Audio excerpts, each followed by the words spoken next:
It's game day. Let's go tailgating.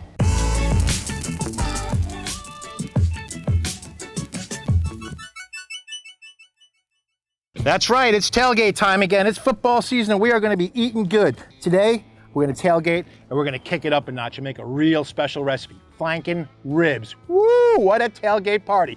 Let me show you how to set this up.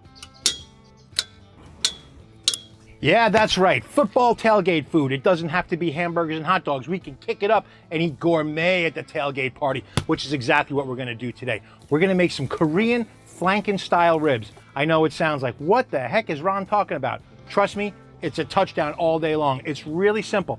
First thing we're gonna do, we're gonna mix up the marinade. Let's get that started, then we'll light the grill. The ingredients for this are really simple, like easier than a Pee Wee League playbook. So we're gonna start with 1 cup of soy sauce. We're gonna go with half a cup of brown sugar, 1/2 cup of water. We're gonna go 5 garlic cloves. It calls for 3 to 5, so I like to use 5 or 6. You know me, I like garlic. 2 tablespoons rice vinegar. And we got these 3 green onions all chopped. Got 1/4 cup sesame seed oil. We're gonna use about 5 pounds of Korean style short ribs. They gotta be flanking cut so that they're cut across the bones. All right, football fans, in case you're wondering what a flanken rib is, this is actually a beef short ribs, okay? Now, what you normally get is the bones going this way. You see the little bones right here? Well, instead of cutting it this way into full bone ribs, what they did is cut it across the bones so that we have a nice thin piece of meat, accepts marinades really well, and grills up with a nice little char on it. Oh, flavor bomb explosion. Bomb into the end zone kind of flavor I'm talking about. We got all our ingredients in here. Now, you'll notice there's all that brown sugar sitting in the bottom. Shake it up, stir it up, shake it up, get all that brown sugar dissolved in there. You want that being able to soak into all your meats.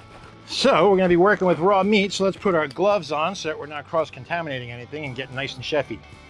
Chefy. From here, it's real simple. It's the simplest part of the whole thing. Just put them in each individually into the marinade, make sure it's covered up, and move on to the next one. All right, so you have all of them in here. We got about 4.5 pounds here. So we're gonna put each one in, like I said, individually, so we're making sure that it gets pretty covered. We want all the surface area coated with this delicious, delicious Asian-inspired marinade. These are gonna be so good. Now, the most important thing here, like I said, we want to get them all covered up. We want every single square inch of surface area covered with this marinade. So mush them around, get the air out of the bag if you can. All right, and then mush them around. Make sure that marinade is covering absolutely everything in here because we want that soaking in. Now, it's not ready. You can do this beforehand. I recommend a day ahead of time, but through the miracle of modern technology, we're gonna put this in the cooler. And look at that, we've got a whole bag already marinated. How lucky are we? Touchdown. Now let's show you what they look like once they're all marinated. Real plain and simple. Yeah, you see that? They change that nice color. Look at that. Oh, so much flavor. That marinade soaked in there beautifully. These are gonna be one tasty treat. Let's light the grill, shall we? Now, we've already got some coals in here, so what I'm gonna do is I'm gonna set 2 of our fire starters down in here. Bury them down in there. I'm gonna light them up, and then I'm gonna pour some more charcoal right on top. Oh, I got a nice hot fire for these things. We want a nice super char on these things. We want them to get that little bit of crispiness, blackness on the outside. Oh, the charcoal has been lit, and it's been burning for a little while, and it's ready to go. You can tell when it's ready to go. If you hold your hand just above it, 1, 2, 3, 4. Ooh, okay. At about 4, I was ready to pull my hand away. So, what we're ready for now, let's put the meat on the grill, shall we? Where's the beef? Oh boy. All right, shall we put some meat on the grill? What do you think? I think we should. Think so? All right. So we're just gonna lay that right across. Oh, that sizzle. That's the sound of heaven to me.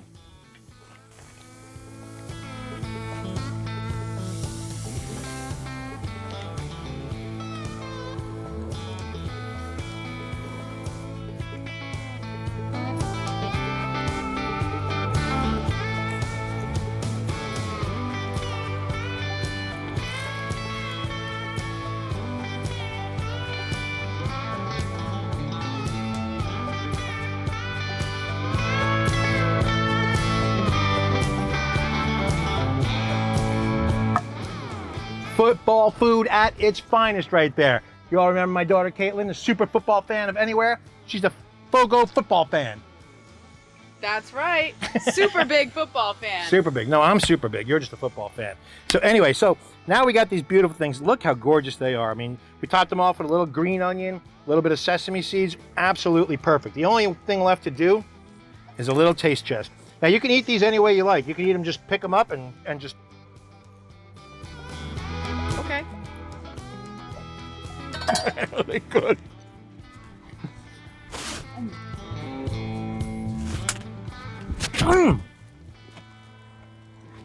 Those are absolutely delicious. I'm talking touchdown, field goal, any kind of point you can get. That's what that is. What do you think?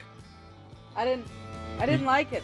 Yeah, I could tell. I'm not Yeah. even gonna cut it. Yeah, she didn't like it that much, as you can tell. You want to kick up your tailgate party? This is the recipe to make. You can find the recipe down below in the comment section. Don't forget, leave us a comment. Tell us what you think. I want to know what you're cooking up for your tailgate parties. I'd love to see it. Just tell me, all right? Leave it in the comments. Anyway, that's all we've got for this week. It's football season. We are ready for game day. We are so excited, aren't we? Super duper. Super duper. Anyway, listen, get out and grill, and thanks for tuning in for another week, and we'll see you next time on the FOGO Life.